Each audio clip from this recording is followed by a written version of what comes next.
Rade. Gonna log in and do a couple more blog entries. Blog entry 179 and 180. But first, let's touch base on a few things. Programs coming up. There's going to be a program on this coming Saturday in Bowling Green, Kentucky. I'll put the poster about right now in the video. And then on Sunday, there's going to be a program in Athens, Georgia. So those are kind of far apart. If you happen to live in either of those areas and you'd like to stop by, that would be absolutely awesome.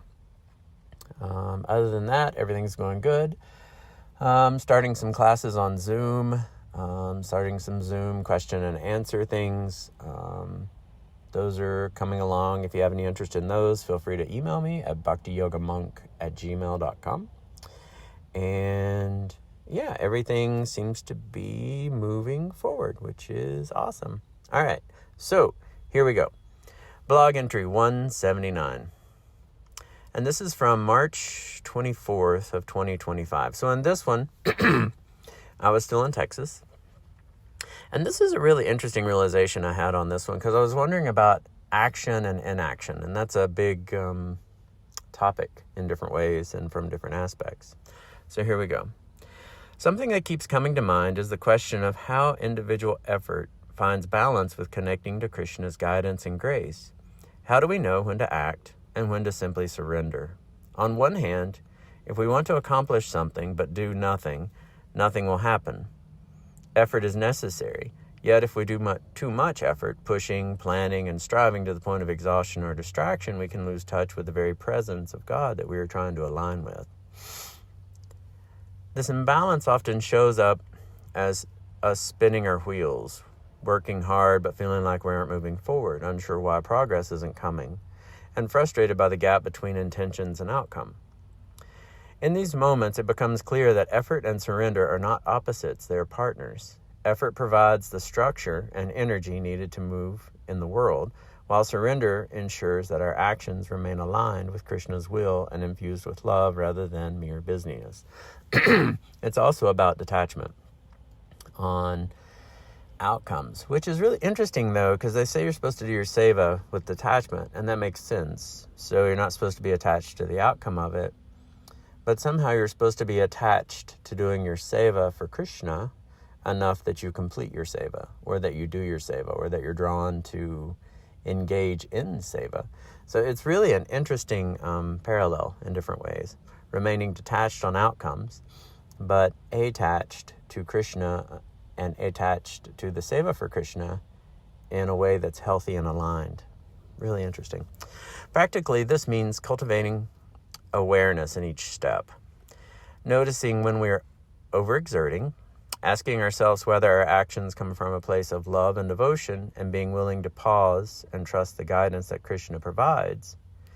Even small actions offered with focus and devotion, we can carry immense significance when balanced with trust and receptivity. In this way, the journey itself becomes a training ground for harmonizing, doing, and surrendering, effort and grace, heart and action. So what's really interesting here is, again, it mentions even like small actions. So in talking about small actions, again, it's not about quantity, it's about quality, right? And so oftentimes than not, we get really pulled into karma yoga where we're action, do, seva, But in reality, that's not really the goal.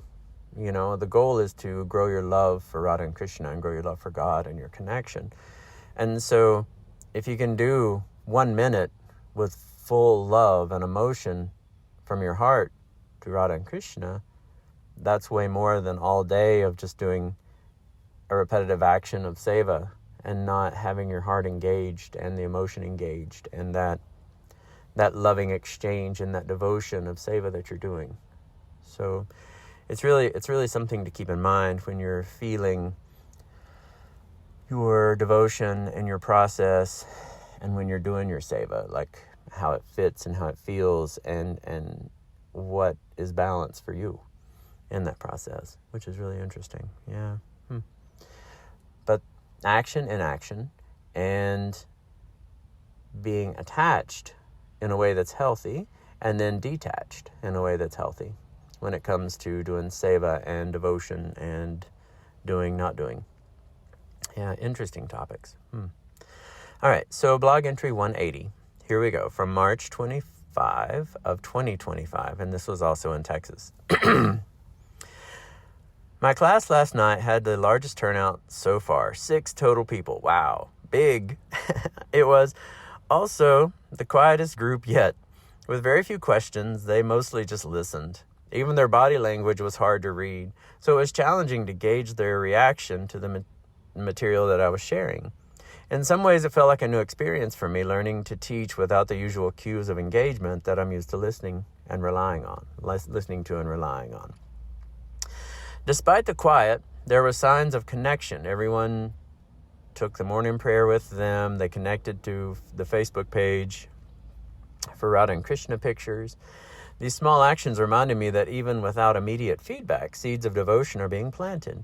I could feel Krishna's presence in subtle ways with the class participants, the way they responded, even if it wasn't outwardly visible. The experience also brought home the teaching of doing things without attachment. I'm beginning to understand it more deeply, not in theory, but in practice. While I'm used to reading the room to see if understanding is taking place, there's a different kind of trust required here. Trust that Krishna is working in the hearts of the participants, even when I can't see it. This quiet, subtle form of engagement feels like a gentle reminder that spiritual growth often unfolds in ways we don't immediately notice, and that our role is to offer our effort with love, devotion, and surrender, leaving the results to Krishna.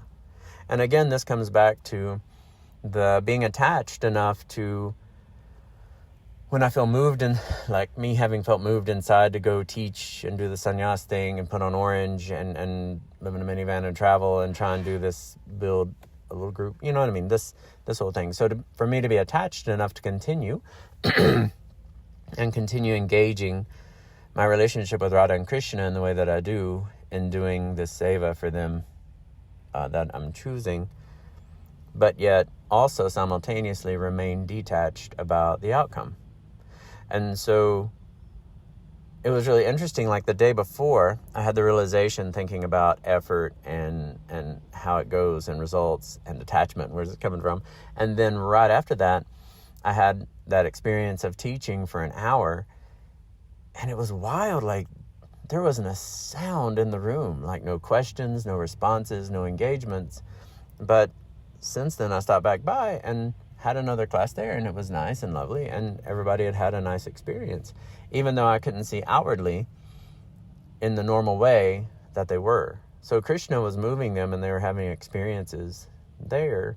It was just for me to learn and grow and trust in the way I needed to learn and grow and trust on my journey at that time. So it was really, it's amazing. So the balance is key. I'm filling that out. Remaining detached on the outcome, attached to the seva, and look to Radha and Krishna to please them in what you do, and trust and faith. Wow, comes back to that so much. All right, well, that's pretty much it for today, for those blog entries. I hope everyone's doing great. I hope you have a wonderful rest of your day, and thank you for tuning in, and thank you for your continued support. Radhe, Radhe, Radhe, Radhe. Radhe, Radhe, Radhe, Radhe. Radhe, Radhe, Radhe, Radhe. Radhe, Radhe, Radhe, Radhe, Radhe.